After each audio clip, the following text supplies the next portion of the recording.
Good day, everyone.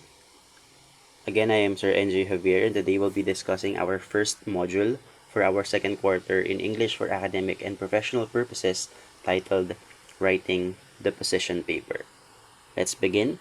As usual, we'll be skipping the introductory pages, and let's proceed directly to what I need to know. So here we have our objectives. After this module, you should be able to, first, describe what a good position paper is. Second, define what is manifesto and its nature. Third, present reasonable arguments supported by factual evidences. And fourth, write various kinds of position papers. Okay, so those are the four things you have to realize, you have to learn after this module. So we'll be skipping what I know because as usual we'll be just selecting the activities you will be accomplishing for this module. So we'll be skipping what I know, what's in, and what's new. But guys, remember that you will have to read this text in what's new for a task in the independent activities. Okay? So once again, we'll be skipping what I know, what's in, but for what's new, you will have to read this text. Maybe you could skip this one right now and go back to this when you are about to do the activity in the what's more. Okay? So we'll skip that, but again, you'll have to read that. Let's proceed to the lesson proper. What is it? So, as we have said a while ago, our topic is writing the position paper. So let's begin reading this. Writing a position paper might appear to be a daunting task. Yan, let's highlight that. So, speaking of daunting means bothering, scary. So, when we are asked to write a position paper, it's really actually scary. It's actually bothering. It makes us feel worried because it's really hard to write a position paper. Okay, especially for new delegates. So, what's delegate? A delegate is a representative of a group or representative that is sent to a conference. Okay, so it's like when you're making a position paper, it's like you are representing a group of people who stands with the same belief as you are. Okay, but with enough research, according to our reading, with enough research, you will find that writing a position paper will be easy and useful. Okay, at first, it's really hard to think of writing a position paper. But if you would have the time to research about the topic assigned to you, you would be able to realize that it's actually easy to write a position paper. So let's define a position paper first. A position paper, a position paper presents an arguable opinion. Pag sinabi nating arguable opinion, it means reasonable, worthy of being asserted. Dapat pwedeng ipaglaban na opinion about an issue. Remember, there's an issue. Okay? Maybe some of you are being confused. Sir, what is the difference between position paper and reaction paper? Sometimes our teachers ask us to write reaction papers about issues. Okay? But remember this, the very difference of a position paper and a reaction paper is that a reaction paper may be done onto anything, onto any topic. For example, you watched the movie. You can write a reaction about it. Or you heard the song. You can write a reaction about it. But when we talk about position paper, this is a paper that you write only about debatable issues. Okay? There should be an issue. It should be debatable. When we say debatable, pinagtatalunan. Being argued by people. Okay? Again, when you are asked to write a position paper, it must be about a debatable issue. Okay, the goal of a position paper is to convince the audience that its writer's opinion is valid and worth listening to. Okay, that's why it's a position paper. Position. What is your position about an issue? What is your stand about an issue? What is your side about an issue? So, when you're making a position paper, your goal is to make your audience think or believe that what you are saying is the right side of the issue. Okay? As easy as that. So you have to make your audience, the readers, that your ideas are considered to be considerable to be believed in. Okay, let's look at this. It is very important to ensure that a writer is addressing all sides of the issue and presenting it in a manner that is easy for the audience to understand. Okay, when you are making a position paper, guys, although you have to be firm about your stand, about your belief about the issue, you also have to remember that in making a position paper, it's also important that you mention the counterclaims. So, ano po yung counterclaims? The counterclaims, I'm highlighting it here. Okay, here. The counterclaims simply means the opposite side. Okay? When you're making a position paper, you are talking about your opinion. Okay? Your side, the side you believe in about an issue. But you also know that as much as you have your side about the issue, there's also another side of the issue, and those are the counterclaims. So, you have to remember, as the writer of the position paper, that as you present your ideas, your beliefs about an issue, you also have to present the opposite side.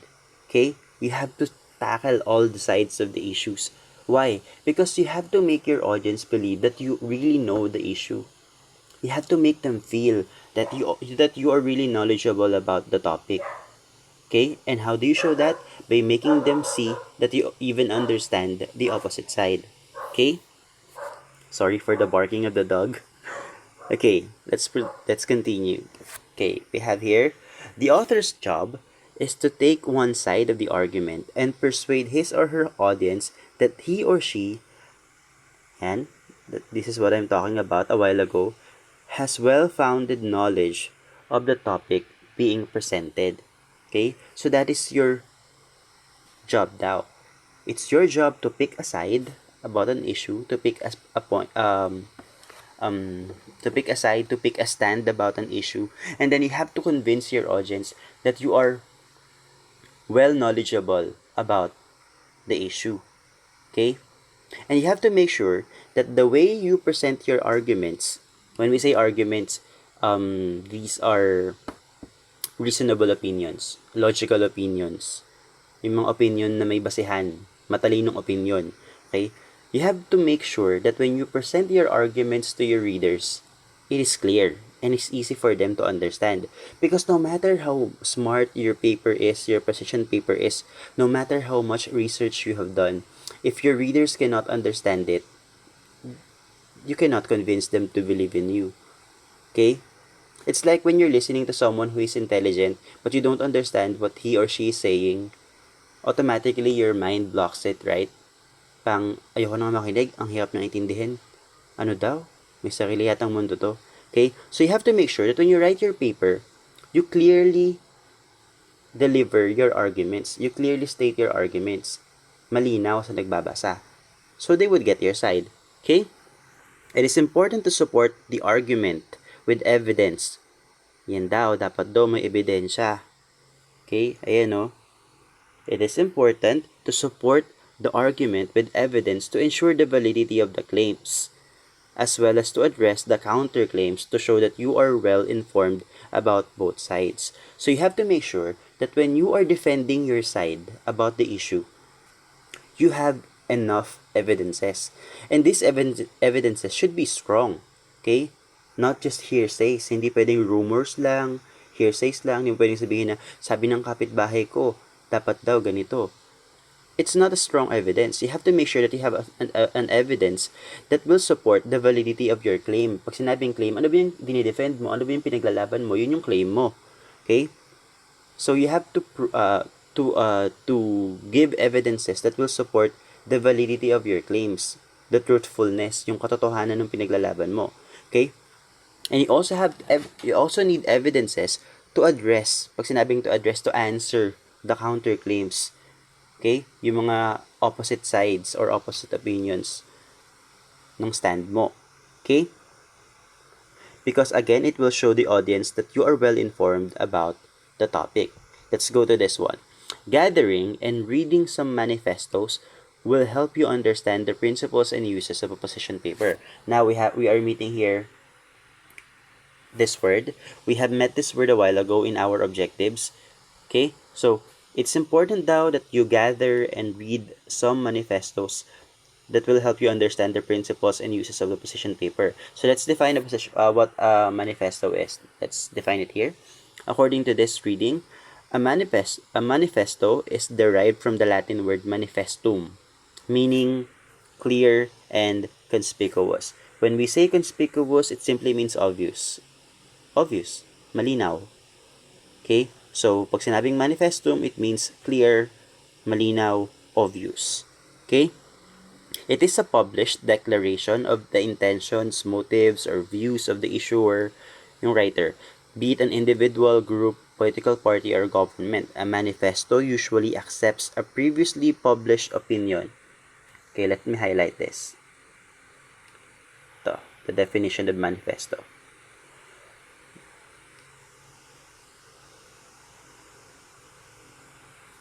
Oops. What is it? Yan. Okay. Oh my gosh. Okay, let's continue. So, a manifesto usually accepts a previously published opinion or public consensus. When we say consensus, it means this one. It means agreement. Consensus. Okay? Public agreement, meaning everybody agrees to it. Okay? So, again, a manifesto usually accepts a previously published opinion or public consensus or promotes a new idea with prescriptive notions for carrying out changes the author believes should be made. Ang hirap intindihan, ano? Ganito lang yon. Ibig sabihin daw, a manifesto daw is something that states or discusses previously published opinion. Yung mga dati daw opinion ng mga writers, ng mga experts, or public consensus, meaning what are the things being accepted by the public, ano yung mga norms, yung mga normal, yung mga customs ng mga tao. Or pwede rin naman daw nagpo-promote siya ng bagong idea with prescriptive notion. Pag sabing prescriptive notion, with pang reasonable arguments, okay, saying na yung idea na yon ay dapat mangyari at dapat baguhin. Okay?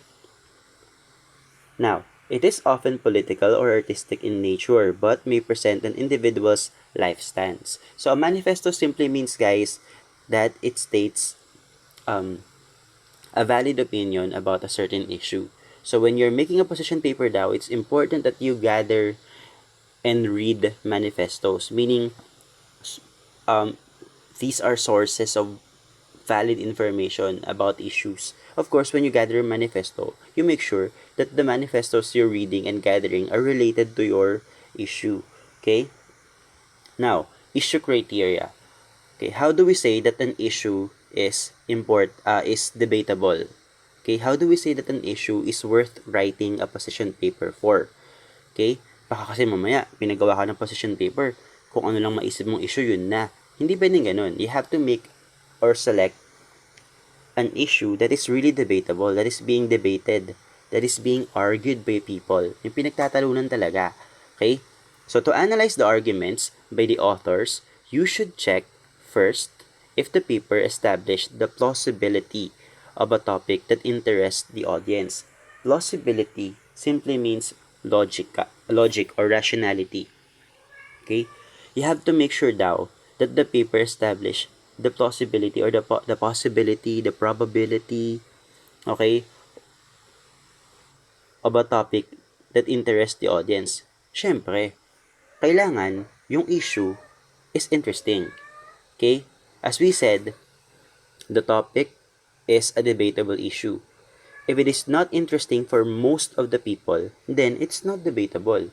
Halimbawa, ang tanong, dapat ang naisip mong issue for your position paper, dapat bang balikan ni Karen ang ex niya? Sino ba si Karen? Pakialam namin kay Karen. So it doesn't interest the general audience. It doesn't interest the public. So what you have to do is to select a topic that is interesting talaga. Okay? For everyone, not just for a certain group of people. Okay? Again, a position paper is about a debatable issue. So you cannot make up an issue or put up an issue that is just for a few persons only.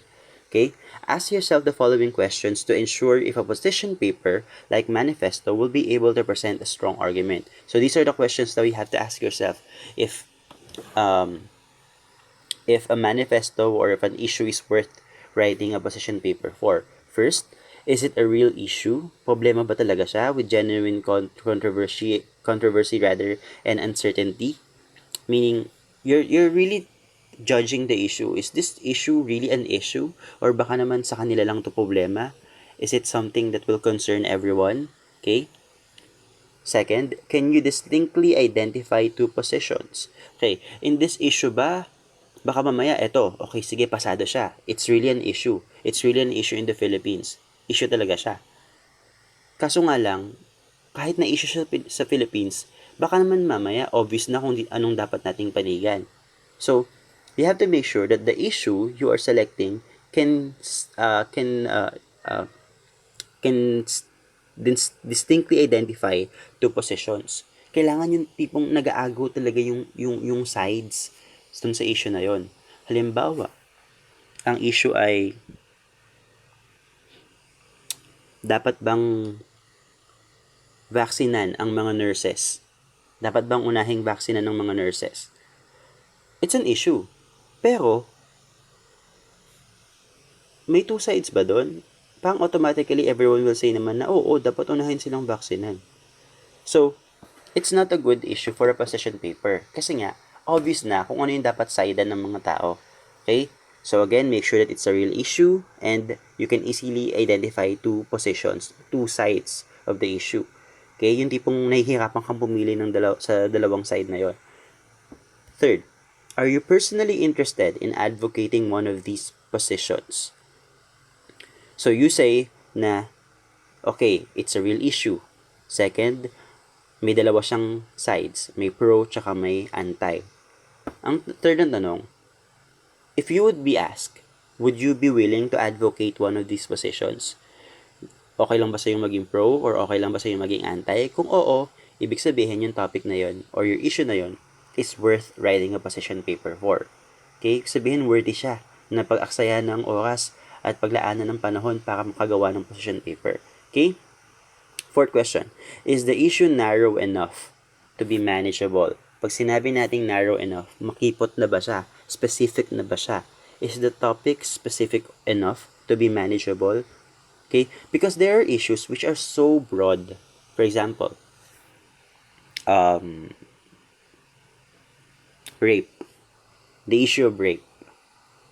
Example, you would be asked, should we, no, not rape. Abortion rather.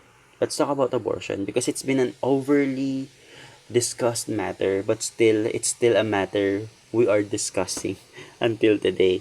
Okay? Let's talk about abortion. Abortion is a very debatable issue, but it's so broad. Okay? Yes, we can consider abortion a real issue. We can easily distinct two positions from it. Those who are in favor of abortion and those who are not in favor of abortion. And we can personally say that it's interesting. It's personally interesting that we want to advocate pro-abortion or anti-abortion. Now, is the issue specific enough to be manageable? Yes. Yung abortion, magandang topic. Pero, what about abortion? What exactly about abortion? So you have to make sure that the topic is narrow enough na specific na siya. Kasi kung sabihin natin let's legalize abortion, baka lahat naman mag-abortion na mismo. Lahat na lang ng mabuntis mag-abortion na lang. Pag ayaw nilang mag-anak, abortion na lang. And they will be reckless with their actions. So you have to make it specific. Halimbawa, we will legalize abortion only for those women who were raped. Okay? So mga nagahasa lang. Yung mga nagahasa lang ang pwedeng magpa-abort. So, na-legalize mo yung abortion, pero for people who were raped only. Gets? So, it's now manageable because it's specific. Hindi kagaya ng abortion kanina. Kasi kapag sinabi mo lang na I believe that we should legalize abortion in the Philippines. Kapag ganun yung sinabi mo, many people will counter your position. Many people will oppose your opinion saying na we can just legalize abortion. It's like we're teaching our teenagers, our citizens um to be reckless with their actions, to make love with anyone they would love to make love with. Okay? So it's easily opposable when you make it that way. So you have to make sure that your issue is narrowed. It is specified to be manageable. Baka mas madali mo siyang madepensahan or magawa ng paper. Okay. Analyzing the arguments used by the writers. So, now, we're talking about the arguments. As we said a while ago, the word arguments means logical opinion, rational opinion, reasonable opinion.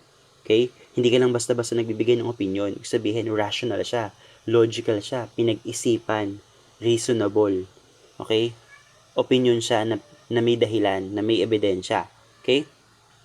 Once you read the arguments, you should do some research on the subject matter, on the topic daw. Okay? While you may already have an opinion on the topic and an idea about which side of the arguments you want to take, you need to ensure that your position is well supported. When we are given an issue, when our teacher gives us an issue, we already think of the position of the side that we wish to defend. Example, in the issue of abortion, automatically you have something in your mind. It's either you are pro-abortion or you're anti-abortion. Okay? Normally, that's how it is. Okay? But it is important to remember that you have to make sure that your arguments are supported. Okay? Kailangan suportado yan, yung mga pinaglalaban mo. Kasi kung may pinaglalaban ka, pero wala ka namang magandang dahilan, baka magmukha kang, sorry for the word, you might look stupid in the eyes of your audience because you're proposing something without valid reason. So you have to have an evidence or support. Okay? So listing out the pro and con sides of the topic will help you examine the ability of the writer in providing such arguments, along with a list of supporting evidences for both sides. Supporting evidences includes the following. So these are the things now you can use to support your arguments. Okay? First, factual knowledge. From the word fact, it must be a fact. If you know facts about the topic and you think you can use that as an evidence to support your claim, to support your argument, use it. So what are factual and knowledge or facts? Information that can be verified, verifiable. Sabihin, can be proven true, can be proven right, can be proven correct. Yung mga totoo and agreed upon by almost everyone. Yung sinasang-ayunan ng lahat kasi nga it's a general truth. So it's a fact, factual knowledge. Another evidence you can support your arguments are statistical inferences. Statistics. Example, according to the Philippine Statistics Authority, 3 out of 10 teenagers become pregnant at the age of 14. Okay? Statistics. Third, informed opinion. Informed opinion is the opinion given by experts. Okay? So example, the topic is about abortion. You could ask a doctor, an expert about it, or an OB-GYN or a guidance counselor maybe, or let's say a psychiatrist about what are their opinions about abortion, about what could be the effects of abortion to the mother or to the community, and so on. Okay, so that's an informed. Kaya informed meaning may alam, may knowledge, because it's from the expert. And of course, personal. The fourth one is personal testimony. Personal, meaning it's from personal experiences of people who are knowledgeable about the topic. So, ito yung mga taong involved dun sa topic. Halimbawa, you would ask a woman who has undergone abortion before, Or maybe you could ask, um, let's say, a woman who was raped and got pregnant but doesn't want to continue with the baby. Okay, so that those are examples of personal experiences. Basta anyone who is directly affected by the issue. Okay, for example, modernization of jeepneys, yung gagawing bago yung mga jeepneys, yung naka-aircon na. Okay, so you could ask the personal testimony of jeepney drivers, present jeepney drivers. Okay, yun. So again, these are the four evidences you can use to support your arguments: factual knowledge, statistical inferences, informed opinion, personal testimony. Again, factual knowledge are facts, verifiable, true. Statistical inferences are from statistics. Researches, informed opinion are those insights from experts, and personal testimonies are those from the experiences, personal experiences of people who are directly affected by the issue at hand. Okay? Once you have made your pro and con list, compare the information side by side. So again, when you're writing a position paper, you could list down all the pros, all the positive points, okay, and then all the cons or the antis or the negative points about the issue, and then you compare them side by side, so you would know, which side is better to side on. Okay, considering the audience as well as your own viewpoint, choose the position you will take. So it's really important that you research about a topic. Okay, you can't just say your opinion about a topic without researching, because you will need to have evidences to support your claims. Okay, in determining the writer's viewpoint, ask the following. First, is the topic interesting? Again, we have to make sure that the topic is interesting, because we are looking for a debatable issue. If the topic is not interesting for most people, then it's not worth writing a position paper for. Second, does it have enough material to support the writer's opinion? Okay, you have a good topic, you have a good issue, but you can't find any manifestos in the library or in the internet. So it's hard to write a position paper about if you can't research anything about it. Okay? So make sure the topic is interesting. You have to make sure there's enough materials or manifestos or evidences you can gather to support your opinion. Third, does the introduction lead up to a thesis that organizes the rest of your paper? Meaning, when you write that paper, does it lead to a thesis or a topic that automatically organizes the rest of your paper? Kumbaga, kung alam mo na yung topic, madali na lang ba sa'yo na ayusin yung position paper mo about it? Kasi may mga topic na nakinig mo pa lang yung topic, okay, alam ko na kung paano ko gagawin yung paper ko. Alam ko na kung anong sasabihin ko. Kailangan ko na lang ng evidences. Pero may mga topic na parang, teka, paano ko ba ito susulat? Paano ko ba i-defend to? Teka, parang malabo eh. Okay? So you have to answer that question. Do you think you can easily organize your paper after hearing the topic? After being introduced to the topic? And fourth one, can the audience easily know where the writer stands? Malinaw daw ba kung anong pinaglalaban ng writer or mo dun sa paper mo?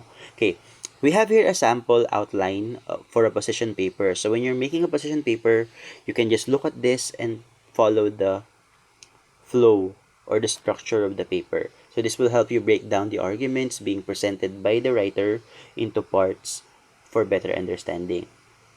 Of course, we have 3 parts in every academic paper we're writing. Okay? First, we have the introduction, the first paragraph. So in the introduction, again, as we said before, the introduction gives a background of the topic. First, you will have to introduce your topic.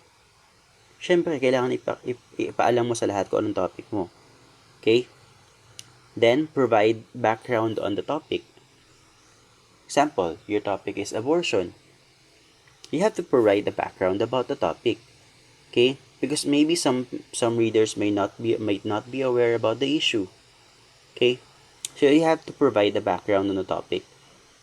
Where did it start? How did it become a problem?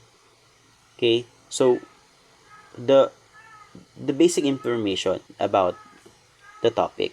Okay, and then lastly, the last part of your introduction will be asserting the thesis, your topic, the writer's view of the issue. Sasabihin mo na kung anong pinaglalaban mo. Okay? So, ito yung as a student, I believe, as a student of humanities and social sciences, or as a student of this, as a senior high school student, as a youth of this nation, as a member of the ganyan-ganyan of the community, I believe that, tapos yung pinaka-stand mo, yung general stand mo about the issue. Okay? So that will be the introduction. Introduce the topic, provide the background about the topic, paano yung nagsimula, bakit yung issue, sino-sino yung mga apektado, mga ganun, and then, finally, what is your side about it? What is your stand? Okay? And then, for the body, we divide the body into two parts. We have the body, the counter argument, and the body, the writer's argument. So, as we said a while ago, when you're making a position paper, it is important that you present both sides of the issue. Okay? Hindi lang yung pininiwalaan mo, kundi pati yung pininiwalaan ng isang side.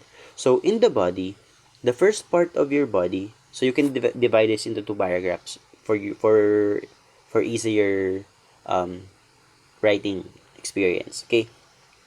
So, for the first paragraph of the body, you write there the counter arguments, yung counter claims ng mga kalaban. So, i-summarize mo yung mga counter claims na tingin mo sasabihin nila ng mga nasa opposite side, and then provide information that support their counter claims. Ano yung mga ebidensya nila kung bakit sila naniniwalang yun ang dapat mangyari, and then refuting the counter claims, meaning you refute them. Okay, labanan mo yung mga arguments nila, and then give evidences for the argument. Okay, again, in the first paragraph of the body, it's all about the counterclaims, mga pinaglalaban ng kabilang side. Una, sabihin mo muna yung mga counterclaims nila. Pangalawa, ano yung mga basehan nila kung bakit sila naniniwala doon. Third, refute their counterclaims. Labanan mo, kontrahin mo yung mga counterclaims nila. And fourth, give evidences to support your disapproval to their counterclaims. Kailangan mayroon kang pang suporta. Okay, you can arrange these items in different ways. So, pwedeng paisa-isa gawin mo. Halimbawa, unang counterclaim na sinasabi ng kalaban. Tapos, anong ebidensya nila, bakit sila ganun. Tapos, anong masasabi mo? How will you refute it? Ito, paano mo yun kukontrahin? Tapos, anong evidence mo sa pagkontra mo? Tapos, sunod mo namang sabihin yung pangalawang claim nila, yung pangalawang counterclaim nila. Tapos, yung ebidensya nila doon. Tapos, anong pangontra mo doon? Tapos, anong ebidensya mo? Okay? So, pwede mo siyang gawin ng ganun, or pwede mo siyang isang buo lang. Lahat ng counterclaims nila, lahat ng ebidensya nila, anong pangontra mo doon, tapos anong ebidensya mo kung bakit ka kumokontra. Okay? It's up to you. It's up to your style. Okay? And then the second paragraph of our body is this, the writer's argument. So, dito mo na sasabihin yung mga pinaglalaban mo. Remember, in the introduction, the last sentence of your introduction is about asserting your belief, your thesis, your viewpoint of the issue. Okay? So, in here, the second paragraph of the body, the writer's argument, this is where you put your thesis. This is where you explain your thesis, your stand about the issue. So, you would see here, we have here 3 letters for 3 points. We have asserting point 1 of the claims, asserting point 2, asserting point 3. Okay? Meaning, it's advisable that you have at least 3 arguments. Sana mayroon ka man lang 3 claims about the topic. Okay? So, you would state them one by one. So, when you reach this paragraph, all you will have to do is, again, as a senior high school student, I believe that we should legalize abortion only for people or for women who were raped. Okay? Tapos, A, what is your first point? What is your first point why you believe that? Why you stand for that? Okay, what is your claim about it? Okay? And then after declaring your first reason why you stand for abortion for raped women, explain your opinion, give your opinion, and then provide support, evidences. Okay? Example, according to statistics, 3 okay, let's say 4 out of 10 women are being raped and are getting pregnant. We were raped and got pregnant. Okay? Tapos yung bad experiences nila about being pregnant to a child whose father is a rapist. Mga ganon. Okay? And then second opinion. What is your second point about the topic? Ano yung pangalawang dahilan? Bakit ka naniniwalang dapat illegalize ang abortion para sa mga na-rape? And then explain your opinion and then provide again the support or the evidence. Then your last claim, explain your opinion about it and then support. Okay? As easy as that. So again, the body contains two parts, the counter arguments, meaning the opposite side of the issue, and then the writer's argument, your side of the issue. And then finally, in the conclusion, restatement of argument. Ulitin mo lang lahat ng pinaglaban mo dito sa part 2 ng body. Ulitin mo lang lahat ng points mo in a very quick way. Okay, restatement lang yon. Wala nang sabing ebidensya. As in, uulitin mo lang. Okay? And then finally, provide plan of action. This is where you advise, where you give advice. So, after saying your opinion, what is your advice to everyone about in relation to the topic? Okay? Example, about abortion, about legalizing abortion for women who were raped. So, you can say that as a community, we should protect everyone's welfare. We should consider everyone's welfare. Women who were victimed by rapists and got pregnant need to be protected even more. And legalizing abortion in the Philippines will help them be at peace for the rest of their lives. Mga ganon. Okay? Parang papaliwanag mo through this plan of action what could be the good fruits of your side. Ano yung mga magiging magandang epekto ng side mo? What do you advise people? Why do you think this should be done? Why do you think they should believe in what you're saying? Mga ganon. So anything that you could say that could show that what you are believing would fruit to something good to our nation, parang ganon, to our community. Okay? Finally, we have here qualities of a convincing position paper. Paano ba natin masasabi na yung position paper na to is a good one and is something that is worth believing to? First, the issue affects people or the country. As I have said a while ago, our position paper is about a debatable issue. It must be something interesting for everyone, not only for a specific group of people. So, the issue affects people, country, buong bansa mas maganda. Okay? Sabihin, ganun siya ka-debatable, ganun siya ka-pinagtatalunan. Okay? Second, the position paper contains a clear proposition that must be defended. Proposition means claims. Okay? Arguments. Meron daw malinaw na arguments yung position paper na dapat ipaglaban.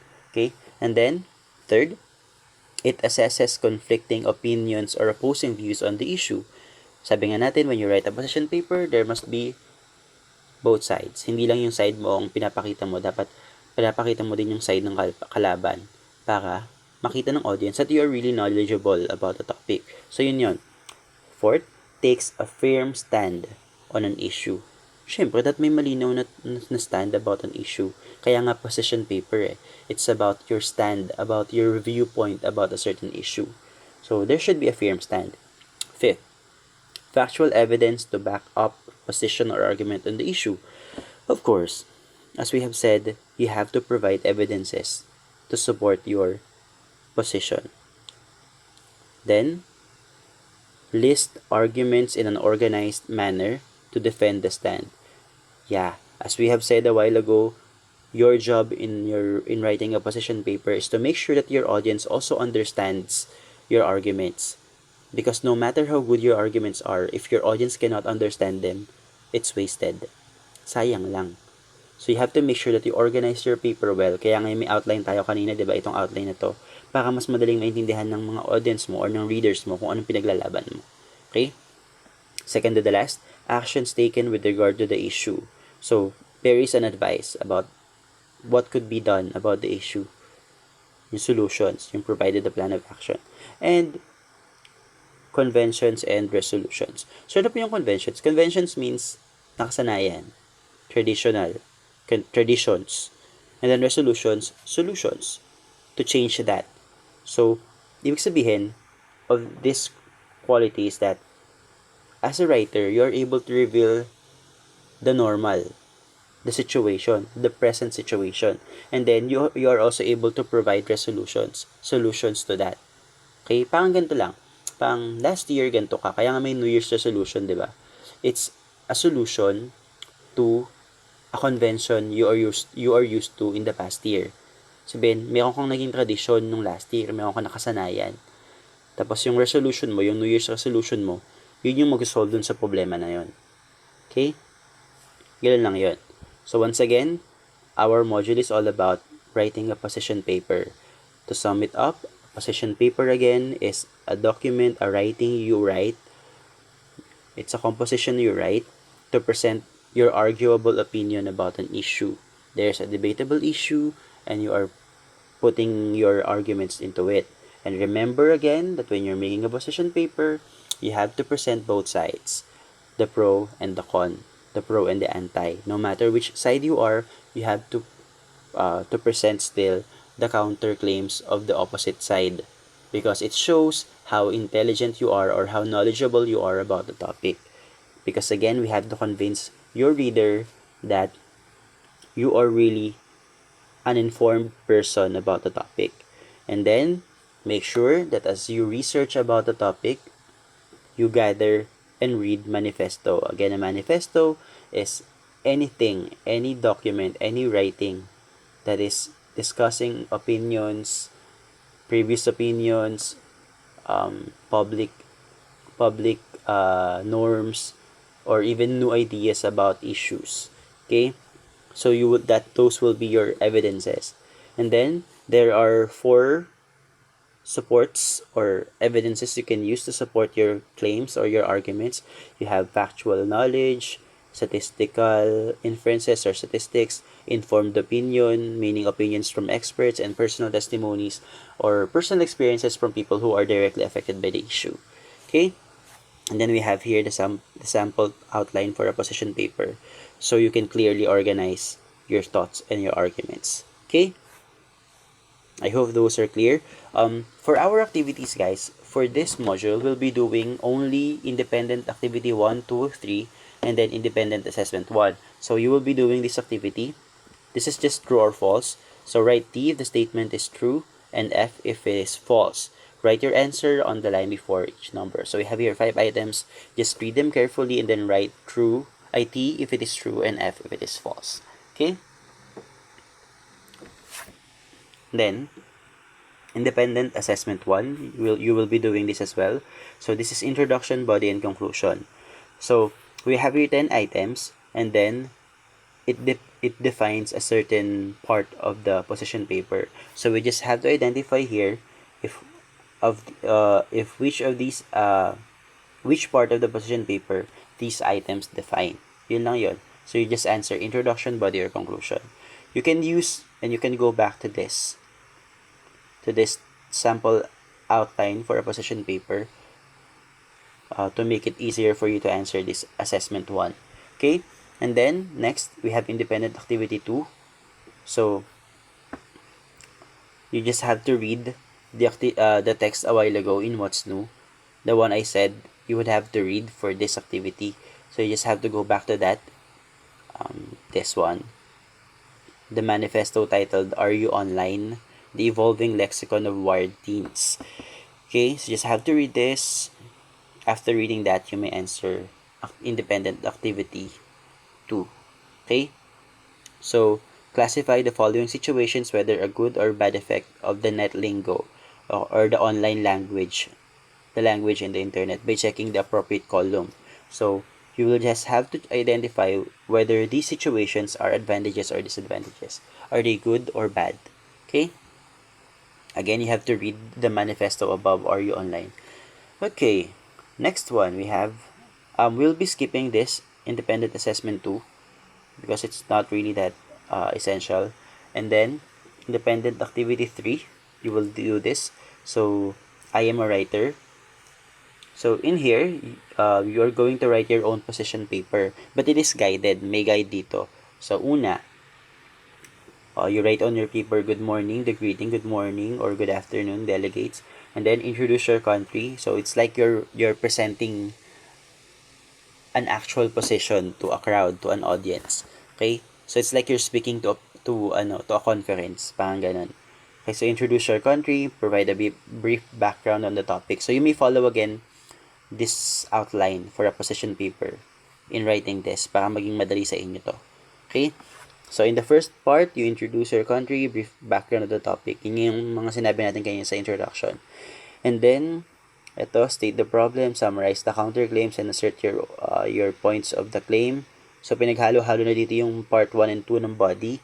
And then, here, how can we solve the problem? So, what is your plan of action? Yung kanina diniscuss natin. Okay, independent assessment 3 will no longer have to be accomplished. Okay na yan. Itong what I can do, okay na kanyan. And then assessment. This is what you need to do. Of course, it's important, the assessment. Multiple choice lang naman. And then, this one, the additional activity. But, only task 1. Task 1 lang po Huwag yun ang gawin to, yung task 2. Okay? So, in here, you have to give your stand on the following issues by presenting reasonable arguments. So, we have here certain issues, and all you have to do is to state your stand. What is your opinion about it? But of course, as you state your opinion about it, you have to make sure they are reasonable. And how do you make them reasonable? You give them evidences. You provide evidences. Okay? So, for example, the first topic or issue is, women talk too much than men. Mas marami daw sinasabi ang mga babae kaysa sa lalaki. Mas madaldal daw ang mga babae. So, what is your stand about it? And then, how will you defend your stand about it? What's your evidence? Okay? So, maybe there's a scientific findings before that really women are really more talkative than men. I believe there's that study that states that there's a study that compares how many words an average woman speaks in a day compared to the number of words an average man says in a day. Yung parang pinag-kukumpara gano'ng kadami nasasabing salita ng isang babae at ng isang lalaki. So you can use that as an evidence to your claim in here. Okay? And then we have your other issues. So you have to think of your stand for these 4 issues and then provide evidences to support your stand. Okay? And then for this task, you don't have to do this. Okay? Again, all the tasks you are asked to do for this module are independent activities 1, 2, 3, independent assessment 1, assessment, and additional activity task 1 only. Okay? If you have questions, I am just on our GC. Thank you very much for listening, and I hope you really learned about this module, our first module for the second quarter, titled Writing a Position Paper. Thank you very much.